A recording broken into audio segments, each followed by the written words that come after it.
So welcome, everybody. My name is Henry Brady. I'm the Dean of the Goldman School of Public Policy, and it's with great pleasure. Did somebody go, woo, that was great, I liked it. Yeah, it's good to have a cheerleading section over here. That's tremendous. Yes, fantastic. Bunch of our students. This evening's presentation will be the second annual Michael Nacht Distinguished Lecture in Politics and Public Policy. It's an annual public address that's funded by the Richard and Rhoda Goldman Fund to honor my predecessor, the predecessor dean of the Goldman School, Professor Michael Nacht. Michael is an extraordinary individual. He returned this year to the Goldman School after having served as Assistant Secretary for Global Strategic Affairs in the Obama administration, where he was intimately involved in the nuclear posture statement and in setting up a cyber command trying to deal with the question of cybersecurity and cyber warfare. He came back, as he did actually from his preceding stint in the Clinton administration in the State Department, with harrowing stories. It is said of Michael that nobody can scare a crowd better than Michael Nacht by simply telling the facts of the case. And it is interesting, let us say, to say the least, to hear about nuclear issues, but even more so now cyber security issues and what's possible in that area and what things can happen, what bad things can happen. When he was dean, Michael did great things. He doubled the size of the school in terms of students. He helped build a new building, which is a gem that complements our older 1893 historical landmark building. So we now have one old, wonderful, cozy building and another really new, bright, shining, wonderful building for having classes and seminars. So that was an extraordinary accomplishment. He also was a person who's helped create a development office and executive programs and a lot of the infrastructure that has really meant that the Goldman School in these really tough times has remained strong and good and capable of being at the forefront of public policy. And of course, I think during these times, having a good public policy school is important because we need good public policy. And I'd like to think we help contribute to that. So our speaker tonight, Senator Bob Graham, served in the Florida State Legislature, went on to a two-term governorship in Florida, and then represented Florida as the United States Senator for 18 years, for a total of 38 consecutive years of service to his state and country. A quite exceptional record. Since he officially left office, I like to think of him as the go-to guy. It's pretty clear that whenever there's a really tough problem and people are saying, who should we put on the commission to deal with this problem? Immediately Bob Graham's name comes to the top of the list. And so he's served on a variety of different really important commissions, but most recently on the BP oil spill commission to try to deal with that problem and what should we be doing in the future with respect to drilling in the Gulf and more generally in drilling in waters. And then secondly, he was on the Obama's commission that dealt with financial inquiry after the financial crisis. So that means he's been dealing recently with a lot of issues having to do with oil and money. And that gives us the title of his address tonight, which is Oil and Money. He's also recently co-authored a book, America, the Owner's Manual, Making Government Work for You. And it's a how-to guide for citizens on how to get things done. But tonight, as I said, he's going to talk about oil and money. So my welcome to Senator Bob Graham. Thanks for being here. It's a pleasure. Thanks. It's a pleasure. Dean, thank you very much for the generous introduction and for the opportunity to be here this evening. I am especially appreciative to be giving this lecture in the name of Michael Nacht, with whom I had the opportunity to spend an hour on Friday getting scared about what is about to happen. And let me say, if you have some aversion to fear, you might want to leave and I will not be offended, because this ain't going to be a very happy presentation that I am going to make. I feel in a way this is a payback. I was elected to the Florida legislature in 1966, and by good fortune and some friendships, became the chairman of the House Committee on Appropriations for Higher Education. That led me to spend the next 4 years trying to understand higher education. And in the course of that, I visited California on a couple of occasions and at least established a relationship with Clark Kerr. I asked Dr. Kerr at one point, it took Harvard the better part of 3 centuries to be thought of as competitive with Cambridge and Oxford. It took the University of California just a generation to move to the front ranks of state universities and competitive with the Harvards of the East. How did that happen? What was the chemistry that allowed such a rapid enhancement? Dr. Kerr's answer was that for a generation, the people of California identified their future and the future of their children with the University of California, particularly this campus. That was the fact that I can recall it now over 40 years ago is illustrative of how significant those remarks were. And I envy California for its ability to do that. I have tried to instill some of that same recognition of the linkage for the people of Florida, and I'm afraid both states now are struggling during this difficult economic time to maintain the progress that we have made in higher education. The dean has already said that although I am actually out of work and employed and looking for something to do, that I have had a few opportunities recently to go back to school on some very important and interesting issues. I'm going to talk primarily about the 2 most recent of my assignments, which will be the oil spill and the financial crisis, and I will hold to the end some discussion of the other, which is weapons of mass destruction and proliferation thereof. And it really gets scary at that point. Let me start with a brief summary of these 2 crises, beginning with the financial crisis. The 1990s were good times for America.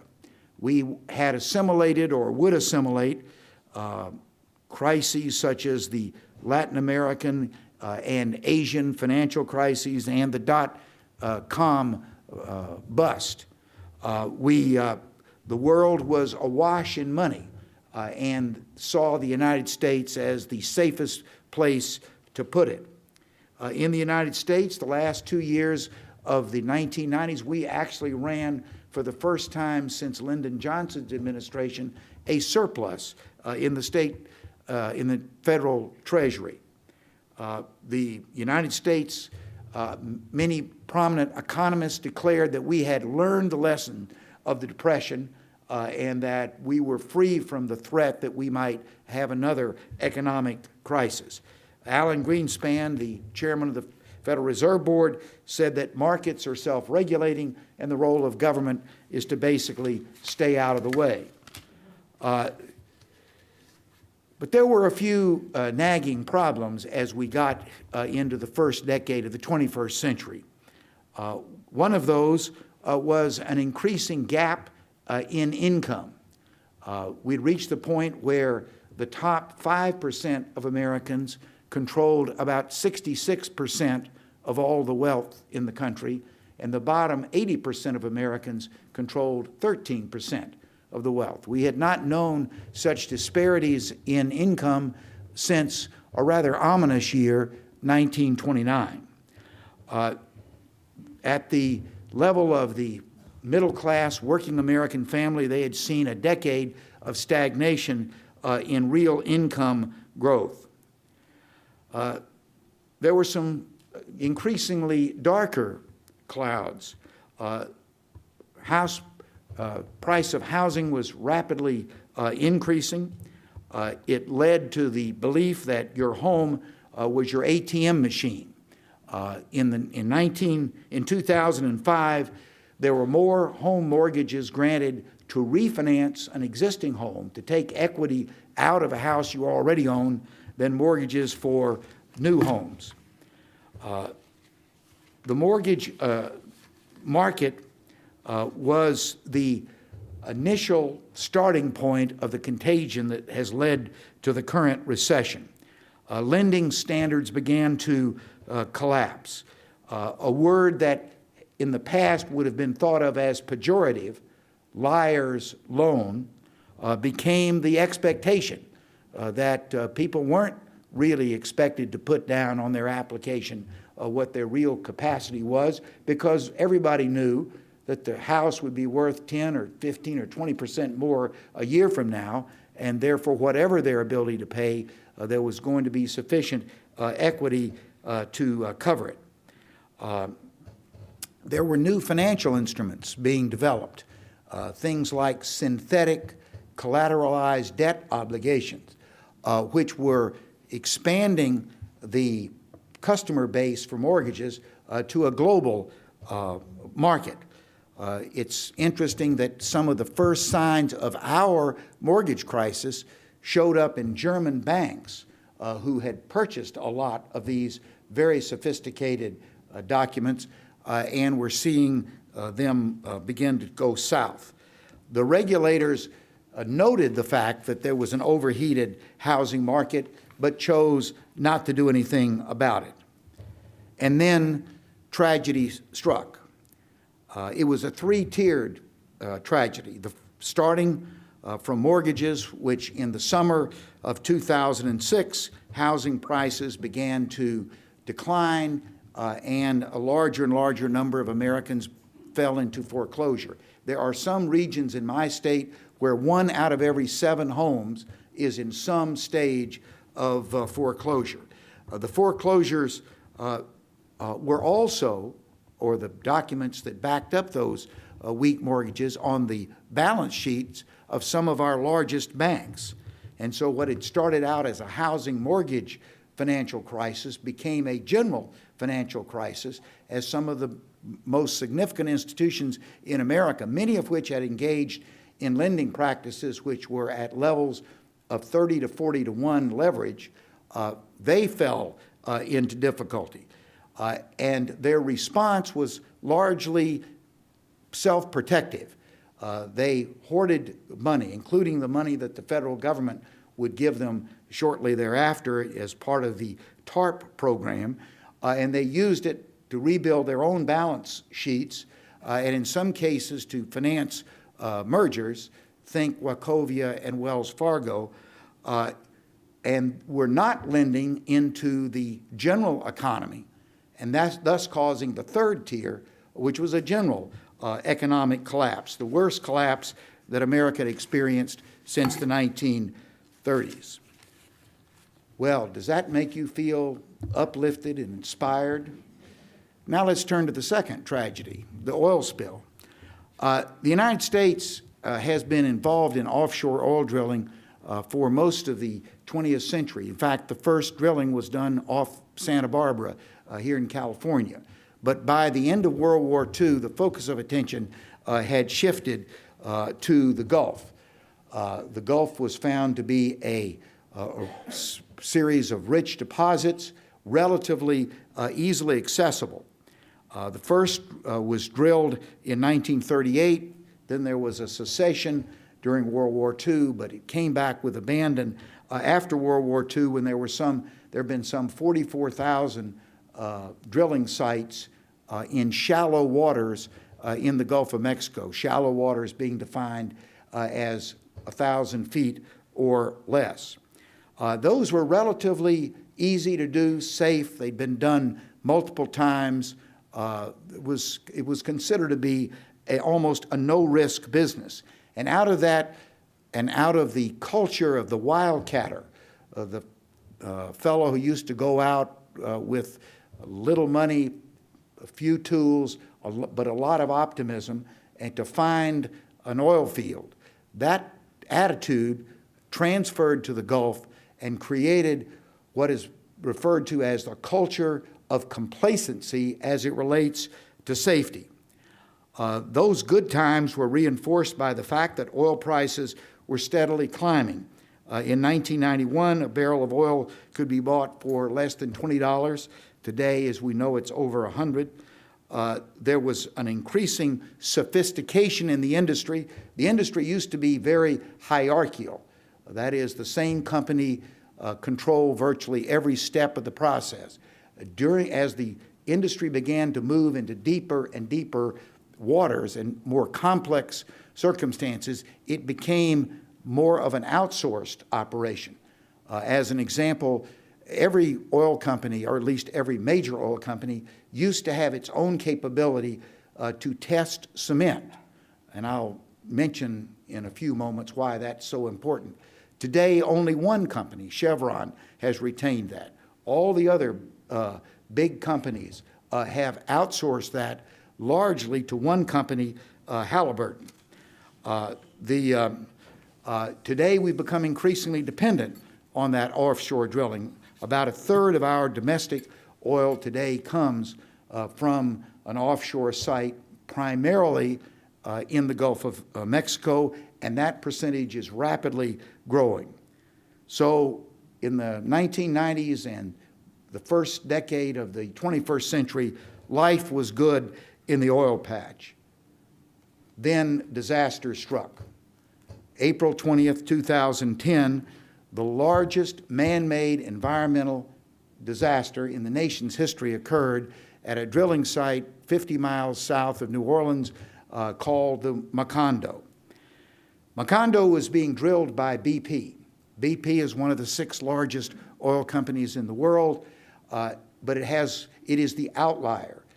It has been known within the industry as the firm with the weakest safety regimens. There was a site that was up for lease. It was one of the riskiest sites in the Gulf of Mexico. It's called the Mississippi Trench. It was going to require drilling at up to 20,000 feet. It was enormous pressure, 17,000 pounds per square inch of pressure at the bottom of the Mississippi Trench, a very unstable geology. Well, because we had a leasing policy that basically said the most important thing is how can we optimize royalties? And since BP bid the highest royalty on that site, we ended up with the company with the worst safety record about to start drilling in one of the most dangerous areas of the Gulf. The problem started early. In 2009, when they began drilling, they immediately ran into a series of problems, causing a delay by the fall of 2009 of over 45 days. Because of that delay, they were into the hurricane season, which they had hoped to avoid. And in fact, a hurricane hit their drilling rig and damaged it so much that it had to be sent back for major repairs. BP found another rig, which was a new rig, and many instances was the queen of the offshore oil rig fleet, called Deepwater Horizon. The only area of which I'm familiar that I would say is comparable in its technical sophistication to that drilling rig would be the space program, and in many ways they have great similarities. The Deepwater Horizon had a problem, and that was since it was not expected that BP was going to be using it for this Macondo well, the owner, Transocean, a Swiss multinational company, had already signed a commitment for the Deepwater Horizon to go to another site beginning in May of 2010. So they were under a lot of pressure to get this completed before that new commitment would take place. In the hours before 9 p.m. on April 20th, there were a series of mistakes made at Macondo, and almost every one of those mistakes was related to the pressure of time to get this thing completed. As an example, I mentioned cement. Before I got involved in this, I didn't really appreciate the role that cement played in drilling for oil, but it is one of the most important and one of the last actions taken when the drill rig has reached its depth, which in the case of Macondo was a little over 18,000 feet. They then pour a massive amount of cement down the pipe, which goes up around the outside of the pipe and seals the pipe from these enormous pressures. Without that, the pressures have the potential of crushing the pipe and allowing particularly the natural gas to get into the pipe. The cement contractor was Halliburton, the largest such contractor in the world. Halliburton had there is a separate recipe for cement for each site based on its depth, the geological conditions, pressure. So they had a special recipe for Macondo. They tested in the laboratory twice. It failed twice. Before they could test it a third time, they poured it down the pipe on April the 20th, 2010. And the cement failed again, allowing gas to get into the pipe. The gas rose and led to an explosion which killed 11 people and wounded several dozens and caused an economic calamity, the full cost of which we will not know for some time, and an environmental disaster which will probably be decades before we have a full accounting. After the explosion, we then got into the second phase, the response. Each company is required to submit a response plan of what they will do in the event of an accident and an indication that they have the capability of executing that plan. What we quickly found out was that the response plans were Xeroxed. In fact, the one for Macondo, 50 miles south of New Orleans, talked about what they would do to respond to the issues of walruses and sea lions, the likes of which have seldom been seen in the Gulf of Mexico. And their representations as to containment capability proved to be totally fictitious. There was a stumbling around for the first 30 days. Part of that stumbling around was the inability to answer a basic question. How much is coming out of this pipe? BP originally said, we think it's about 1,000 gallons a day. That was adjusted to 6,000 gallons a day when they were attempting to put various containers on top of this pipe. Finally, it was determined, and in fact, a former faculty member here was the key person in this, Secretary Chu of the Department of Energy, that it was 62,000 gallons a day.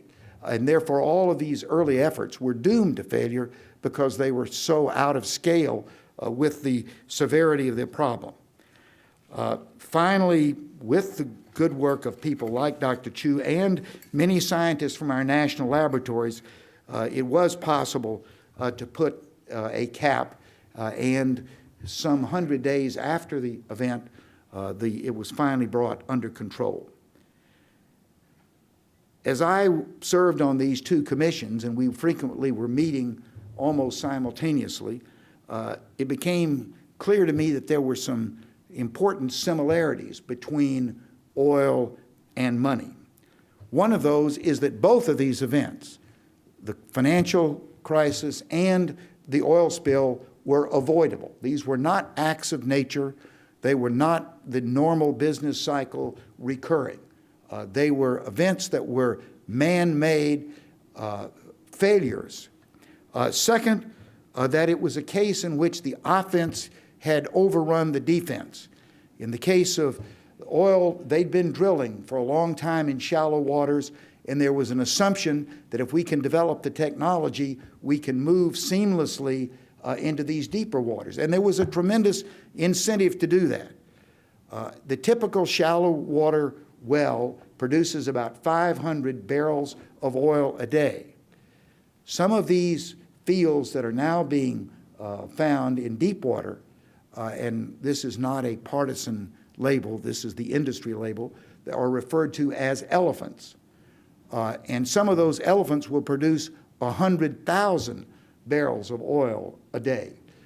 That's why the search for them is so intense. And that search has developed the technology on the offense, but not the equivalent technology to deal with safety or response to safety lapses. In much the same way on money. The financial industry had developed extremely sophisticated mathematical models for their investment practices. I'm going to say something that may bring down the wrath of these students because they already have been on my case earlier. I spent a year at the Kennedy School from 2005 to 2006 and lived in the dormitory, so got to spend a lot of time with students. And what surprised me when I talked to students who were majoring in mathematics, and I asked them what they were going to do, expecting that they were going to go into some high level of industrial or technological applications. Almost without exception, that was not the case. They were going to go to work for Goldman Sachs and apply their mathematical skills to develop the next generation of sophisticated instruments. At the same time, the regulatory systems were still based on the model of the 1930s and were very ponderous and demonstrably inadequate. There were also warning signs. In the case of money, the overheated housing market, particularly in what are referred to as the SANDS, S-A-N-D-S states, which are California, Arizona, Nevada, and Florida. Those were the 4 states that were most affected by this out-of-control housing market. And in the case of the oil spill, there had been an oil spill in Australia 8 months before Macondo. It was called the Montara. And guess why the Montara off the northwest coast of Australia exploded? The cement. The same cause, and guess who the cement contractor was on the Montara? Halliburton. But you know, when you ask the people at BP, were you aware that just 8 months ago, on a well similar to the one you're drilling in the Gulf, that there was a cement failure which led to the greatest offshore disaster in Australia's oil production history? They were totally ignorant of that. So the warning signs were either unknown or ignored. There was also an attitude that it can't happen here. Economists were saying we couldn't have another recession. The people in the oil industry said we've dug 44,000 of these wells without a problem. What are you talking about that we may need to increase our safety standards? We're safe enough. There was also a disconnect between the party who was causing the problem and the party who was going to feel the consequences. In the case of money, typically the mortgages started with a mortgage broker. That mortgage broker was compensated based on a commission, based on how big the mortgage was and how many mortgages he or she could generate. As soon as he generated one of these poor mortgages, they would then sell it to a second party who would sell it to a third party, and finally it ends up on the books of a German bank. And that's where the consequences were. One of the basic principles of capitalism, that risk and reward are merged in the same person, so that if you make a bad decision, you feel the consequences of it, were being avoided. And the same thing was true in the oil industry, where because of this change in the nature of the industry from hierarchical to highly outsourced, there was a division. Going back to that Montara, the inquiry that was done into the Montara event in Australia, and I met in February with the people who are the equivalent of our Department of Interior, under Australian law, which puts all the responsibility on the permittee, which was a an oil company from Thailand, Halliburton, although it was the principal responsible party, had no consequences as a result of that event. And finally, there was too cozy a relationship, both in money and oil, between the industry and their supposed regulators. In the case of oil, it is an X-rated story of how close, and I mean that in the literal sense, the industry and the regulators became. And in the case of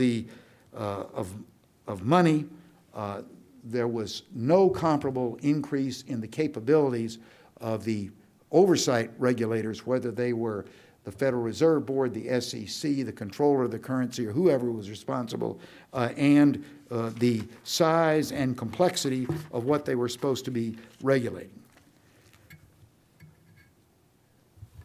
The question that we would ask is, will we learn the lessons of these two tragedies? Will we take them on board, so to speak, and use these as the impetus for reform? You may have heard the President's speech last week talking about energy policy, where some people had questioned, why do we need to consider a new energy policy in America? And the President said, has everybody acquired amnesia? Does nobody remember April the 20th, less than a year ago? Have you forgotten the lessons that we should have learned from that incident? Unfortunately, for many people, the answer was, we did forget. There are some good examples of industries that did learn the lesson. After Bhopal in India, the chemical industry and its regulators, the Chemical Safety Board, became much more safety-oriented. In the case of the nuclear power industry, after 3 Mile Island, the industry set up a group called INPO, which is a self-policing safety institute, which is independent from, but has the same basic objective as the governmental regulator, the Nuclear Regulatory Commission, to elevate the standards of safety in America's nuclear plants. Will our financial institutions, will our oil companies be like chemical and nuclear, that they'll learn from these lessons? Well, I'll have to say that the record thus far is not very impressive. In the case of the oil industry, you may have seen just within the last 3 days, Transocean, one of the 3 culpable parties in Macondo, issued a proxy statement to its shareholders saying 2010 is the best safety year this company has ever had, and therefore we will give bonuses to our executives based on our safety performance. Here's a company that was culpable in killing 11 people, wounding many more, and causing enormous economic and environmental damage. I would have to say that the best you could say is that they had a 10 ear towards what was really happening. In the case of the industry, we'd urge that they establish, as the nuclear industry had, an internal capability to achieve a high standard of safety. There is no reason why the United States should not be the world leader in safety of its offshore oil enterprise. Bob B., who is a professor in the engineering school here and probably one of the most renowned academics in this area, uses the phrase, we are watching other countries' rear lights in terms of safety, with particularly the Norwegians, the British, and the Australians being significantly ahead of us. Let me just, it's test time now.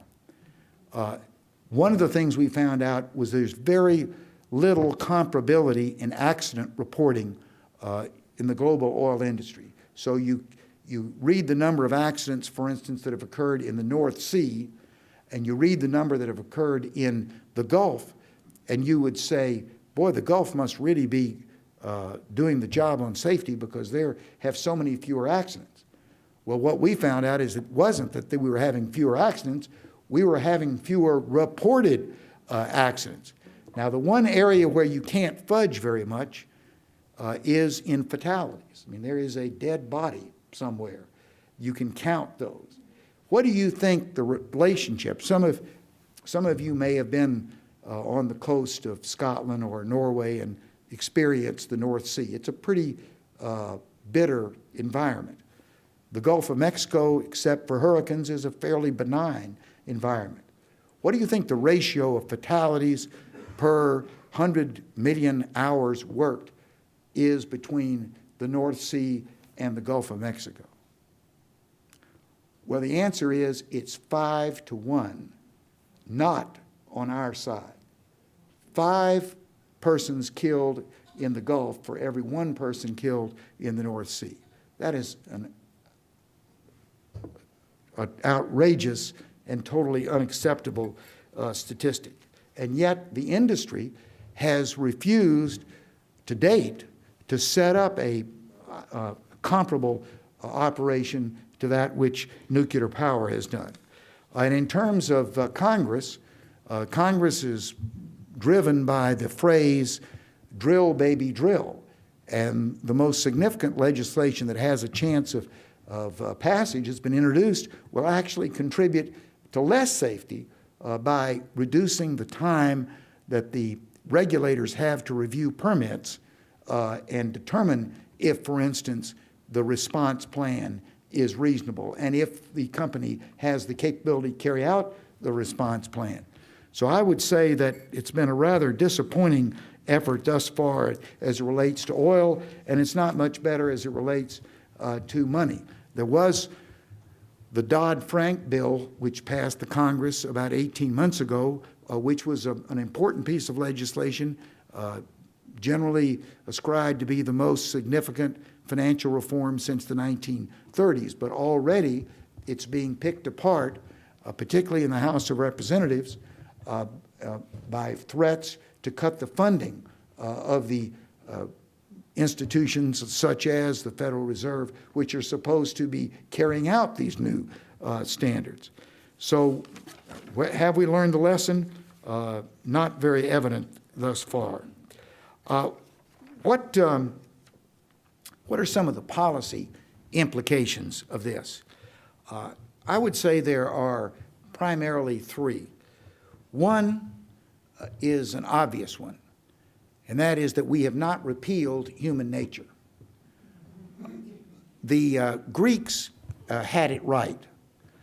Their philosophers identified that human beings have certain inherent weaknesses: greed, avarice, arrogance are just a few of those negative qualities. And the Greeks said that one of the reasons that we have government is to constrain those negative factors. Well, friends, what was true in Athens 23 or 400 years ago is true in Houston and on Wall Street today. Those same characteristics are present, but we have not had an effective governmental capability to rein them in. Second is the need for anticipatory and nimble forms of that regulation, not the let's let the disaster occur first and then try to figure out what we're going to do about it. Today we tend to have a regulatory system which is based on a problem has happened and we're going to not let that problem occur again. And I'm now going to give you another test. You didn't do very well on the North Sea and the Gulf, but this is redemption time. I was elected to the United States Senate in 1986, sworn in January of '87.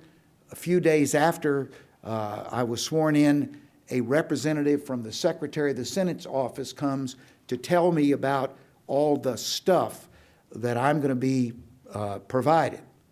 I might say this is 1987. I will not give you this question, but I'll just give you the answer. A senator in the 4th largest state and the senator in the largest state, California, got exactly the same number of computers for their staff to deal with all of the constituent and other issues they have. And you know what that number was? 3. That's how much in the vanguard of modern technology the United States Senate was. But we were in the vanguard in terms of controlling one serious vice that had been uncovered.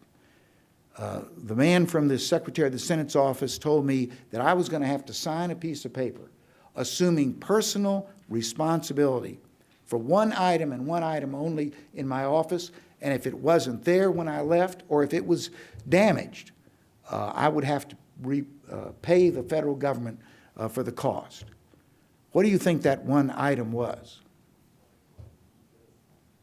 Desk, chair, no. Fax machine, no. No. Water cooler, no. That would have been a good one. Well, you have the key to the men's room or ladies' room, no. Well, you failed again. I'm very disappointed. The answer is the dictionary. And it was a very nice, big Oxford dictionary. I'm certain that in 1843, some senator who had probably lost his reelection decided to put the dictionary in his bag and go home with it. And then they decided, by God, we're never going to let this happen again, so we're going to require each member of the Senate to take personal responsibility for the dictionary. And I will say, boy, when that dictionary was returned after my 18 years, it was in very good shape. But that is typical of regulation. It sees a problem, and the solution is to that specific problem. It happened again in 1990. We had the largest oil spill prior to Macondo called Exxon Valdez, a vessel containing oil went aground in an interior water body in Alaska. In 1990, the Congress passed the Oil Spill Prevention Act, which was based specifically on a tanker going aground in an inland water body. That was the law of America. It is the law of America today. Therefore, was the controlling law when Macondo occurred. People suddenly realized that the industry had changed dramatically, and it wasn't potentially leaking ships that were our big problem. It was potentially leaking wells 18,000 feet below the surface that were our problem. So a second lesson is we need to reform our regulatory system to be more nimble and anticipatory towards rapidly changing events. Some of the things that have been suggested, and let me say I'm dwelling on this because this is a public policy school, and therefore you're obligated to talk about public policy, right? One approach is what's referred to as sunsets, where you pass a law like that 1990 law and say it'll go out of existence in 1995 unless it's reenacted. The theory of that is it forces people to consider what changes have occurred and what's appropriate for the future. The problem today is I'm worried that what would happen if it came up 5 years later would be, instead of using 5 years of new information to make the law better, there would be an effort, as is happening today, to make the law weaker in response to the urging of the affected industry. Another approach is a mandatory review. I was chairman of the Senate Intelligence Committee. We had a legal requirement every year to hold a hearing with the heads of the intelligence agencies, both in closed session and in public session, on what were the threats that America was facing in this next upcoming year, and what did that mean for our intelligence community. That may have some useful application.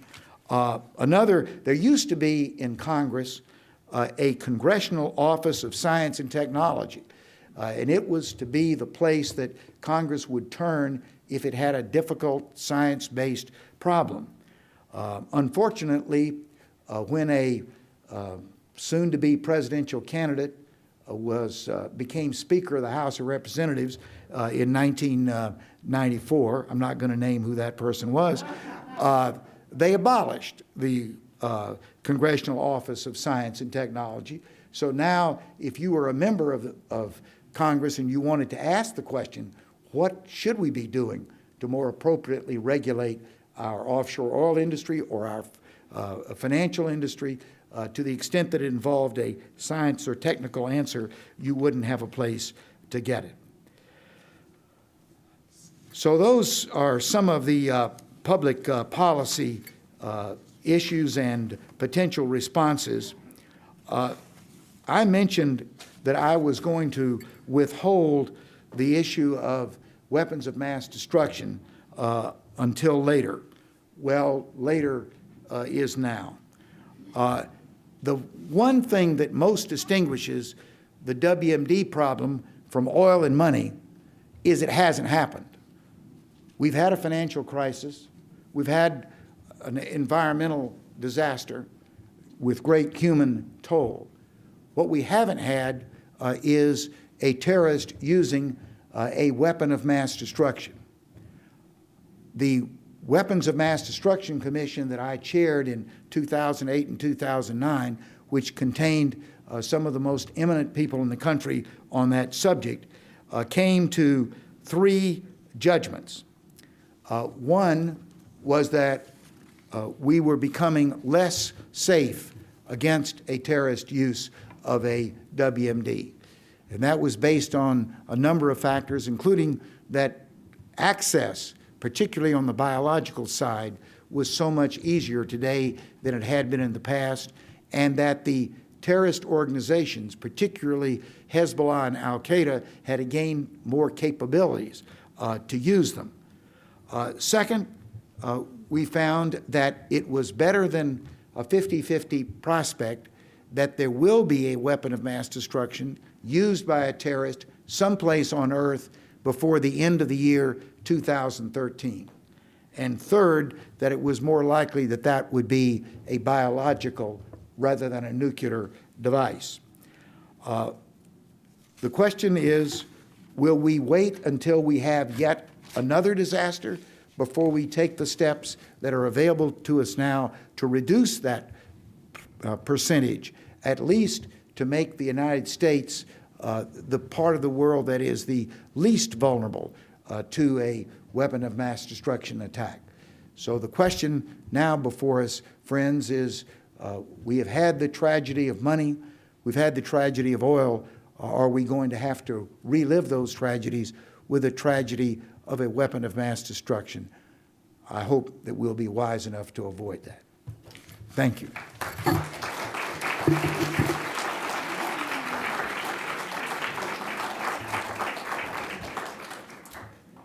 Please come over and sit down. We're going to open up some water here for you. That was wonderful. We have some great questions here from the audience. I may be able to get a few more in, although I've got a lot up here. Let me start with one which I think is on everybody's mind. And this questioner asks, have you seen the Academy Award-winning film Inside Job? Is it, to your knowledge, accurate? But the question goes on. If so, will we ever see prosecutions of the wrongdoers? How about the wrongdoers in the Gulf oil spill? And another person asks a related question, and very directly, why are people from the financial industry and people from BP and Halliburton not in jail? So let's do the not in jail first and then maybe ask whether Inside Job got it right. Well, the answer is I have not seen the movie Inside Job, but I'm fairly familiar with what its thesis is. I'm sorry. We got to turn it on. Here, take this one. I have not seen the movie Inside Job, but I'm familiar with what its thesis is. I think it's an outrage. During the S&L crisis of the late 80s and early 90s, there were scores of people who went to jail. The most prominent savings and loan executive in Miami spent 7 or 8 years in jail because of his actions. As of today, the only person that are being sent to jail are the victims. You may have seen the New York Times article recently about the young man from West Virginia. Yes, he signed a liar's loan, But the person who took the liar's loan was a sophisticated mortgage broker who has gone scot-free. I don't think we're sending a very effective signal of deterrence that this kind of behavior is unacceptable. As to the oil spill, the Department of Justice has opened a criminal investigation, and it potentially could lead to some indictments, but the jury has not yet been sworn in, much less rendered a verdict on that. Inside Job makes the point that some of the advisors to President Obama are the same people who were around during the genesis of the financial crisis. Tim Geithner, Larry Summers. Summers has now left, but he was certainly there for the beginning of the administration. Is that a problem? Is that something we should be worried about, that there's just too cozy a relationship here? Yeah. I think most of the things that have gotten President Obama in trouble, and let me say I am a strong supporter and am privileged to have been able to serve in the positions that he has offered to me. But I think most of his problems today are the result of the first 60 days, beginning with the transition and then into the early weeks of his presidency. One of those was he had run for office, as all politicians do, making certain commitments based on the state of the world at the time the campaign's being conducted. One of his principal commitments was health care reform. And I think we'd all agree that that is an issue that demands attention. The problem was the world shifted between October of 2008 and the time President Obama took the office. And the issue for Americans in January of 2009 was not health care, it was the state of the economy. And I think the president would have been well served if he would have given a speech basically saying, I am serious and faithful to the commitments that I made as a candidate, and over my term in office will strive to achieve those important goals. But right now we have a fire in our nation's house that's got to be attended to, and it is to that fire that I'm going to direct all of my attention. And to be the fire personnel, I'm going to bring in some new people with some new thoughts and ideas of how to deal with this contagion, and not be seen as importing the people who, in many instances, made key decisions that contributed to the very problem. I think the president is a good man. He, as frequently happens, stumbled right out of the gate and is still striving to recover his balance. I hope he does so between now and November 2012, because the options are pretty scary. This is sort of a related question. There's a book, as you know, about the Enron scandal called The Smartest People in the Room. And the questionnaire asks, how can we get the smartest people in the room working on defense rather than offense? And I think it gets back to this question of advisors. I mean, one of the reasons you could excuse Obama is you could say, well, he had to have people who really understood the situation, and Larry Summers understood the situation, and Tim Geithner understood the situation. So he was just getting some people who understood it, but the problem is they were implicated in the creation of the problem. And so how do you overcome that problem? And especially for a public policy school like ours, how do we make sure that folks from public policy schools who really do want to work on defense, at least part of the time, that they get a chance to really do that? I will about to irritate what little support I have in this audience by saying that there's an old saying in the military that the generals are always fighting the last wars. I think there's some similarity to academics. I believe one of the problems we had is we had too many academics and economists in positions of major policy who had spent too much time understanding the Great Depression. And I would put Mr. Bernanke as the chairman of the Fed at the top of that list, it's a good thing for people to study and understand the past. It's not a good thing to assume that the present is a replication of the past. The fact is, the world in the second decade of the 21st century is a lot different place than it was in the 1930s, and therefore fresh thinking and fresh analysis and prescriptions are called for. As to how we can better balance the defense with the offense, I think it starts within the industry. It has to have a commitment to safe and appropriate actions, high standard of ethics. It then moves to the regulatory community, which has to have people of equal technical knowledge and competence and self-confidence to those that are being regulated in order to assure that proper defensive measures are being taken. And I think the intellectual community has a major role here, because you're going to be providing the ideas and fresh content that should shape the new policy directions to deal with the new conditions in which those policies are going to be applied. Okay, one way you get people to think harder about the need to be careful is things like liability. And would it make sense for Congress to raise the liability limits on offshore accidents and basically say to the oil companies, guess what, if something bad happens, you're paying the full price, and indeed maybe there's going to be extra costs from punitive damages as well? Absolutely. We have from that 1990 legislation I referred to, there is a limit on liability for an incident of $75 million. Now, whatever you may think about BP, we were very lucky that a company of BP's financial strength was the source of this problem, and not one of the many much less financially endowed offshore oil and gas companies. BP was capable of, and at least to date has been willing to step up to its financial responsibility.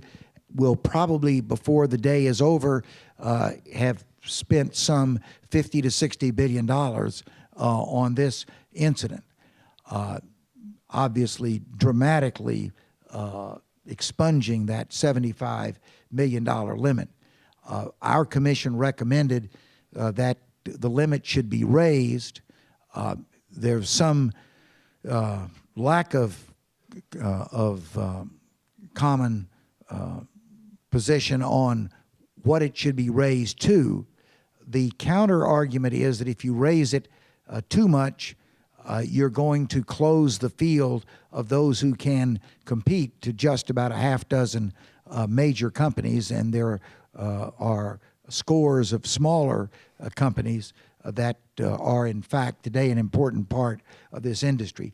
My personal feeling was that what we ought to do, instead of having a liability cap, there should be a floating cap based on the riskiness of the activity you are about to undertake. 75 million may be an acceptable number for, well, 75 million adjusted to the current value of a 1990 dollar might be appropriate if you're drilling in 100 feet water that is well known and where the risks are modest. It is clearly inadequate in the deep water into which the industry is now spending most of its effort. Okay, so you were saying that in the United States, the nuclear industry has got this internal committee and group that does a good job of thinking about nuclear safety, and yet we've just seen in Japan, and I don't know what the exact circumstances are there, but clearly there's problems in the nuclear industry as well. So are we just in a world where the technological challenges are so great that we're always going to be one or two steps behind? Well, we are in an era in which many of the things that we take for granted are high risk. I was surprised to learn that as recently as the 1950s, more than half of the American public refused to fly on a commercial airplane because they didn't think it was safe. Well, there may be a reason not to fly on a commercial airplane today. The TSA lines are too long, or the non-existent food once you get on the plane.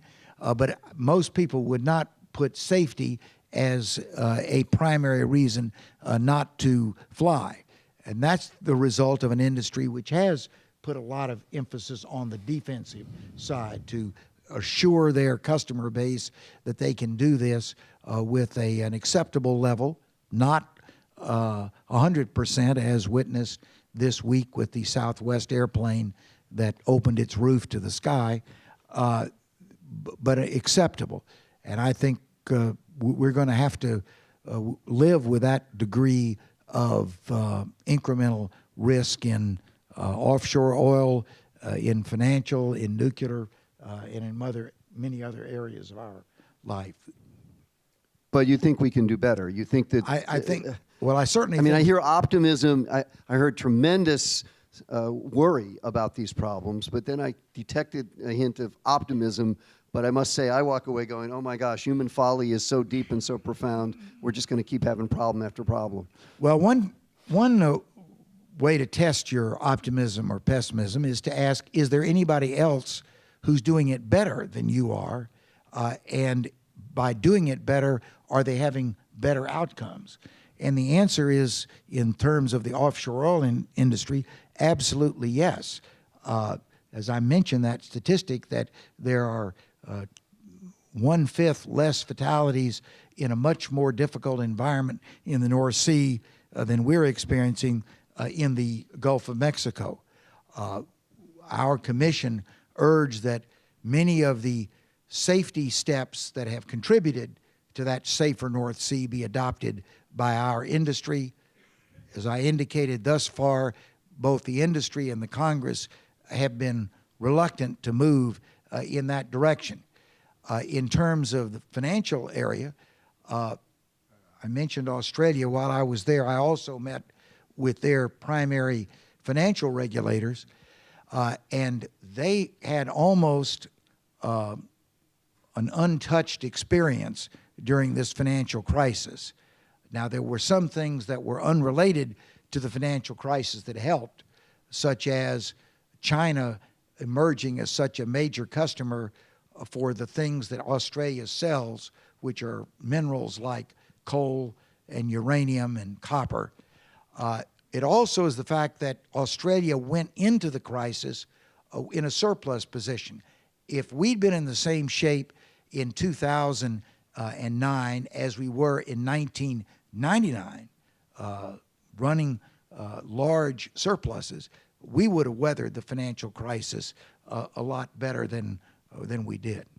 But there are examples of other places, both in oil and money, that had practices that we ought to set as our goal, and with that can feel some degree of hope that we'll be less vulnerable to another such crisis. So one of the things you're talking about is that the government should do a better job of regulating what's going on, and yet you said that at the Department of Interior that there was, let us say, too close a relationship between the regulators and the regulated. So can the government really do anything about this? This questioner asks, why can't the government really select the parties and keep a tab on what's going on? And by the way, they end the question with, "Go Gators." Go Gators. And that is which one is that? I should know. Well, this question comes from a member of the audience who is obviously so public-spirited and wise that within the Department of Interior, what has happened is that within the powers that do not require congressional action, the department has substantially reformed itself. We had 3 former directors of the agency that used to be responsible for offshore oil drilling, called the Minerals Management Service, MMS. And those 3 directors said that whenever there was an issue presented to the agency where the choice had to be safety or optimizing royalties, that the royalties won.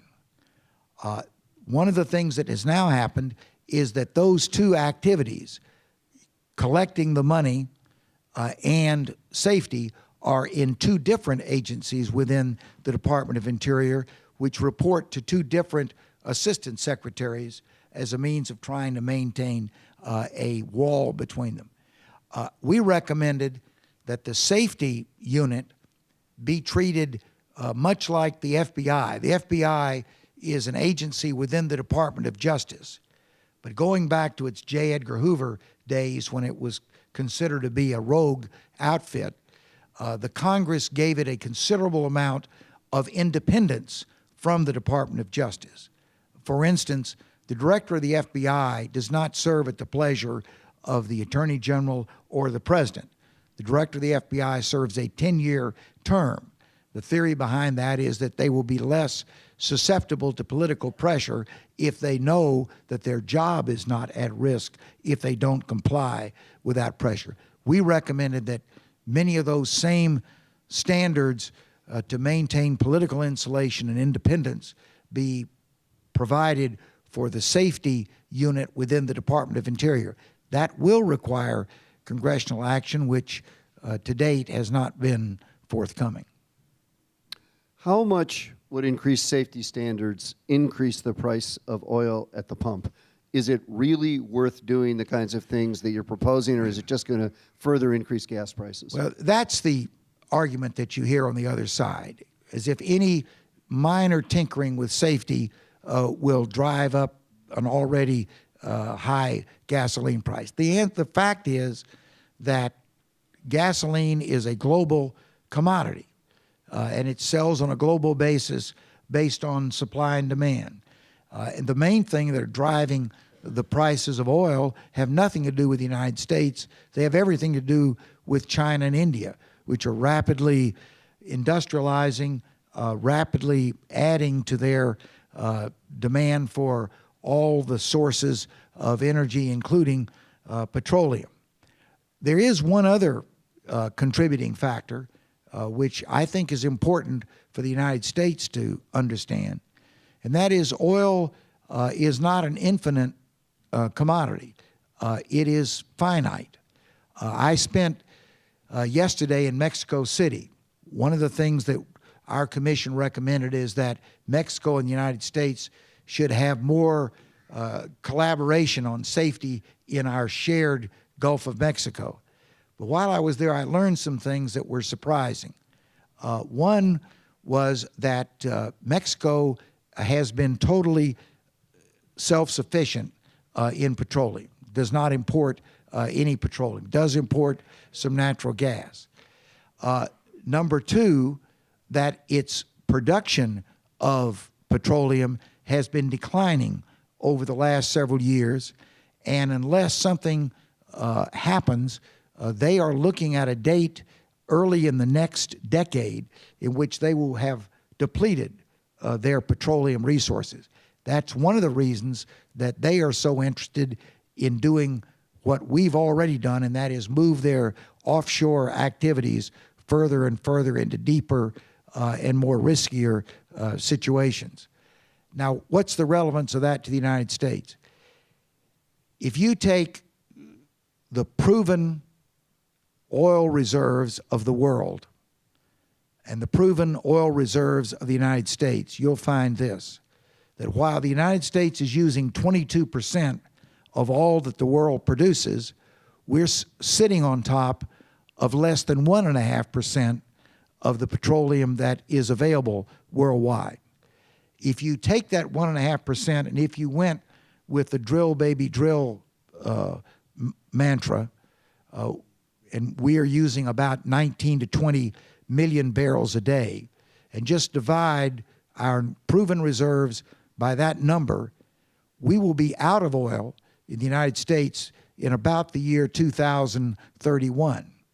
Now, I'm planning on being here in 2031, and this audience is largely going to be there too. I hope that I'm not there to witness the faucet being turned off in terms of our ability to both support our economy and our national security with some level of domestic petroleum reserves.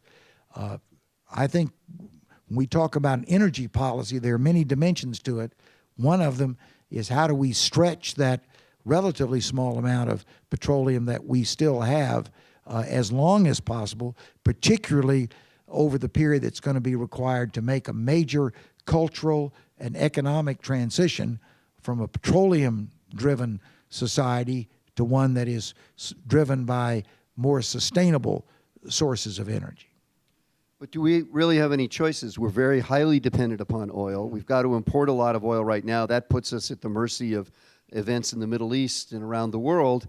And we're not going to get non-oil-based kinds of energy up and running to support the whole population anytime soon. So shouldn't we just be drilling like crazy right now and using that oil while we do try to make some kind of transition? Well, the consequences is if we were right now, that 20 million barrels a day is divided, 48% is domestic and 52% is imported. Those percentages vary over time, but that's what it is as of today. If we stayed at that 48-52 relationship, we would stretch our oil from 2031 to about 2065. At that point, we'll go dry even under the current amount of importation of petroleum. So those who would advocate that we dramatically increase the amount of oil that we are extracting from our own limited supply are also advocating that the date in which we drain ourselves is going to be earlier. I believe that we should try to sustain some degree of domestic independence until we've made this transition, which I think probably we're talking about a generation and a half to make that transition. So what is it going to take to stretch our supply to a 30 or 40-year period? So here's another question from a somewhat different perspective. Why do we deal separately with each greedy industry? Shouldn't we change our economy to more government ownership of major industries to be run in similar controlled fashion, presumably by the government? I wanted you to know you were in Berkeley. I think the person who wrote that question ought to find the closest Tea Party event that's going on, and there's a lot of people there that are ready to be evangelized by that message. Most countries, like Mexico, do have nationalized their petroleum, and in the case of Mexico, they have a government-owned company, Pemex, which does all aspects from exploration to production to refining and distribution. I don't believe there are any gasoline stations in Mexico that are not Pemex. At least if there are, I didn't see any of them yesterday.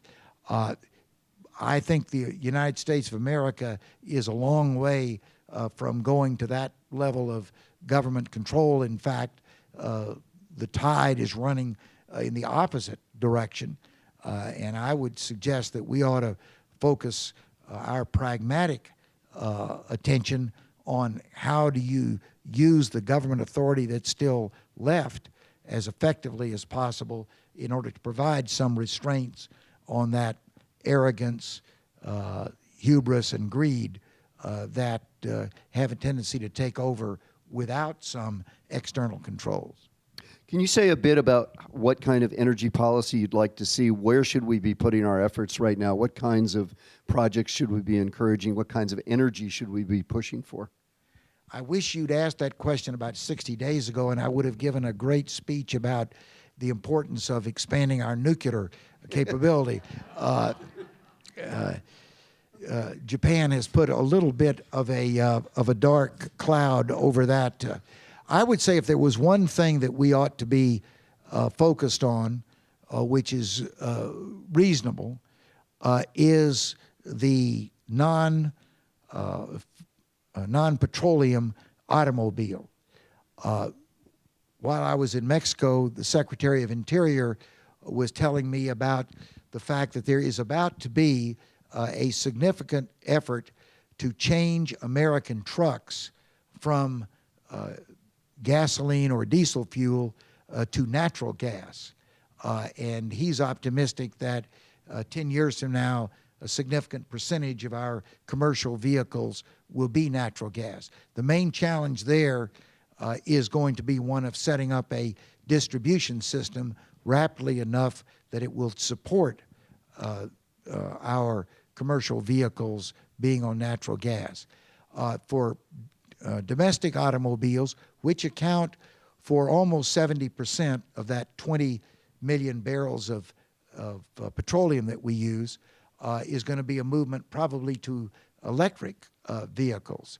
I hope we're all going to go out and buy a Leaf or a Volt and be part of the process of reducing our vehicular dependence on petroleum. In Berkeley, we have a lot of Priuses. We've been early on in that kind of concern. And in fact, my wife and I on walks play a game called Count the Number of Priuses. Actually, we look for cars that aren't Priuses. Hardly ever find them. Your answer there brings to mind another question, which a questioner asks, which is, infrastructure in the United States has been aging, and infrastructure is important for getting energy to the people who need to use it, to getting the vehicles that run on the roads to actually perform efficiently. Can you say a bit about the degree to which we have to think about improving our infrastructure in general? And is Congress really equipped to think about those kinds of long-term approaches, such as an interstate transportation network or something like that? Yeah. Are essentially living on the infrastructure that was embedded about 50 or 60 years ago, with the interstate highway system being one of the more visible examples of that. Our country today is almost twice the population that it was when the interstate highway system was being constructed. We're struggling with whether to complement the interstate highway system with a high-speed rail, which the Europeans find to be an unbelievable gap. They have been using high-speed rail since the 1970s, and the Japanese were using it 10 years before that. And my governor has just turned back $2.5 billion that was going to be the beginning of a high-speed rail system in Florida, and much of that $2.5 billion is going to end up here in California. So I would appreciate a little kindness for that gift that we have given to you. In this economic environment where the whole idea is that government spending is a bad idea, I don't see where there's much optimism that we're going to embark on the scale of national infrastructure rebuilding and modernization that's going to be required. I'm afraid we're going to have to wait until these students get into their positions of enormous responsibility and influence to change this rather dismal environment for infrastructure in which we're currently living. So we've talked a lot about oil and energy, and now let's turn to money. This questioner asks, can you comment on the effectiveness of the Dodd-Frank bill in addressing the moral hazard in the financial markets? Do investors shoulder their own risk-reward under the new legislation where they failed to previously, or have we not yet solved that problem? Well, I would say chapter one of the answer to that question is that we're going in the wrong direction. One of the probably most incendiary issues of this financial crisis was the fact that big banks, which in many instances were seen as being the problem, got bailed out. And they got bailed out because the feeling that they were so important to our overall economy that if they failed, we would move from a recession to a depression. Out of that experience came the idea that we ought to not allow such concentrations of wealth, that a company got so big that no matter how irresponsible it was, it would rely on the government bailing it out. What's actually happened is that there's been even further consolidation since this crisis. I mentioned earlier Wells Fargo and Wachovia, which had each been one of the 10 largest banks, and now they have come together and made a dramatically larger single institution. What is Dodd-Frank going to do about this? The main thing is to try to make it, first, to set up some early warning signals that the regulators will use to try to intervene before the crisis. I hope that works, although there were plenty of warning signs, as I indicated in my remarks, that we were getting in trouble back in the first decade of the 21st century. They were largely ignored. The second thing is, if an institution gets in trouble, there is a form of resolution which is less draconian than a bankruptcy, somewhat similar to what happened during the S&L crisis, where the S&L regulator and depositor took over the S&Ls, either ran them for a while or arranged for their quick demise or merger. That's the theory behind Dodd-Frank and its approach to too big to fail. It's a theory that is going to require a lot more vision and backbone by the government regulators than we saw in the last 5 or 6 years. So we'll see if it works. I hope so. Okay, well, here's a question that I think the questioner is trying to get at really very large questions about the world financial system, because they're asking, how long do you think the dollar will be the world standard currency? And I think this also is asking questions about the degree to which people will have faith in the dollar and be willing to invest in it, which of course has been important right now in terms of our deficits being picked up by other countries, especially China. Well, that's like the story of the callow youth and the wise man. The wise man had captured a bird, and he put the callow youth had captured the bird, and he put it behind his back and asked the wise man, "Is the bird dead or alive?" To which the wise man said, "As you will it." Did you see the joke there? I think the answer to that question is also as you will it. Whether the dollar continues to be the most accepted reserve currency in the world is largely in our hands. It's our actions which will determine whether the rest of the world has sufficient confidence in us to continue what has been a very beneficial aspect of our monetary policy. And I think that things like keeping the economy strong through investments in infrastructure, while at the same time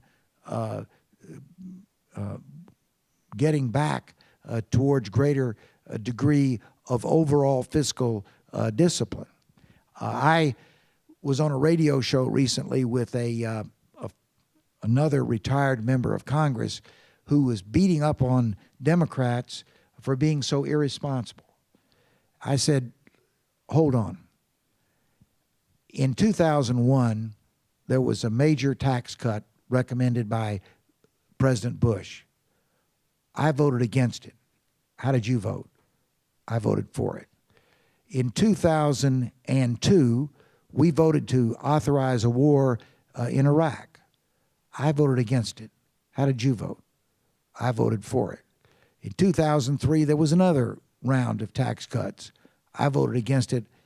I voted for it. And then finally, in 2004, there was the Medicare reform bill, unpaid for. In spite of being from a state where 1 in 5 residents are on Medicare, I voted against it, and he voted for it. And I said, don't talk to me about who's fiscally responsible. I think that we've got to overcome this attitude that one party is licentious and the other one is conservative, and find some means of a common ground to deal with a very serious set of national issues, which aren't just cutting spending, because we need to have strong public expenditures for our long-term well-being, but we also need to have a commitment which has been the American commitment up until our generation, that each generation paid its bills and didn't ask its grandchildren to do it for them. I have two more questions here. This one, I think, follows naturally from the story you just told, which is, during your time in the U.S. Senate, was there a more collaborative time? Do you feel that it's gone downhill in terms of collaboration, with more polarization and therefore more difficulty in getting the public's business done? Oh, absolutely. When I went in the Senate in '87, I would have said that a third of the Senate played the game within the 40-yard lines. That is, they were a little left or a little right of center, but they were close enough to each other that they could communicate.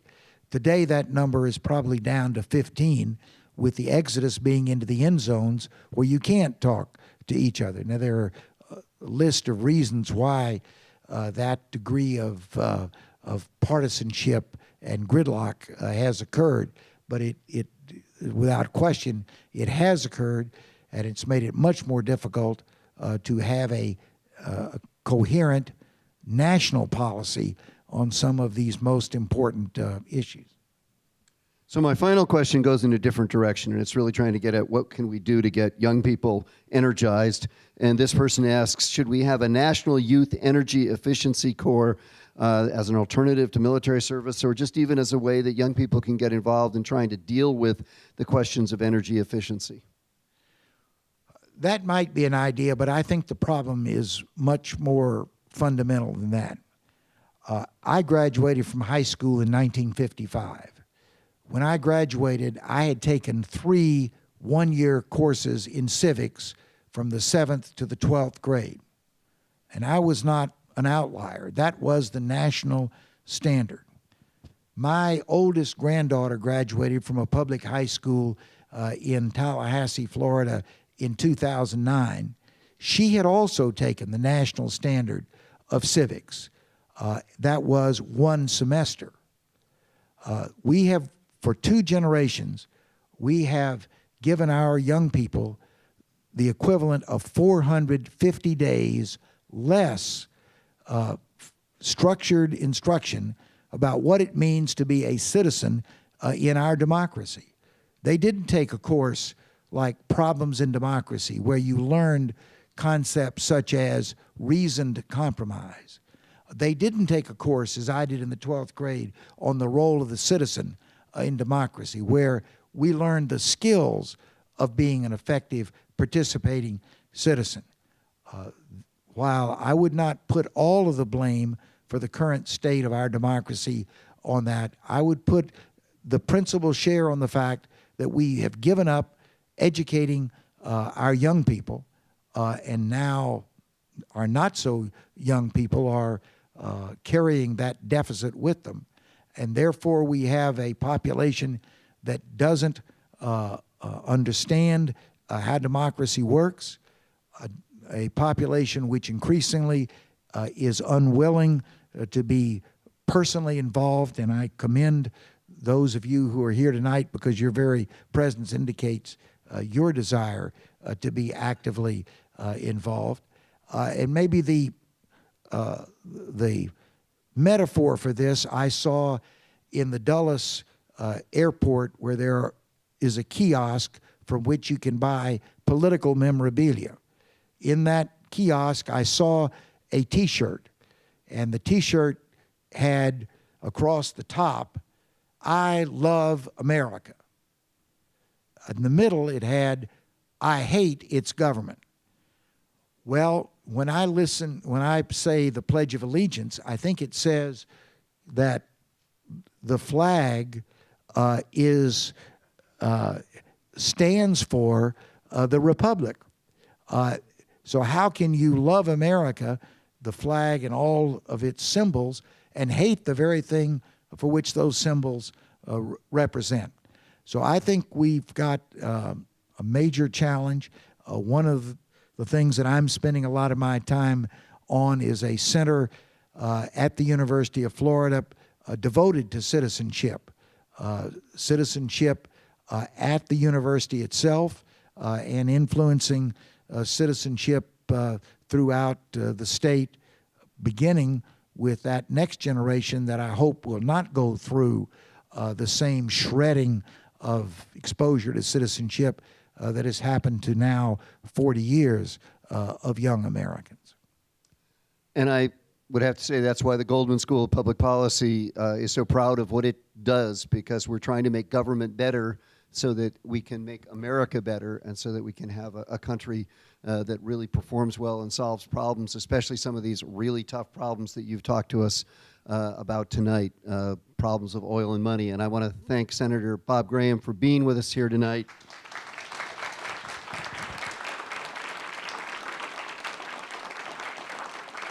And say that he's a public servant who epitomizes what we need more of in Washington and in the world to help really focus on, understand, and solve problems. So thank you so very much.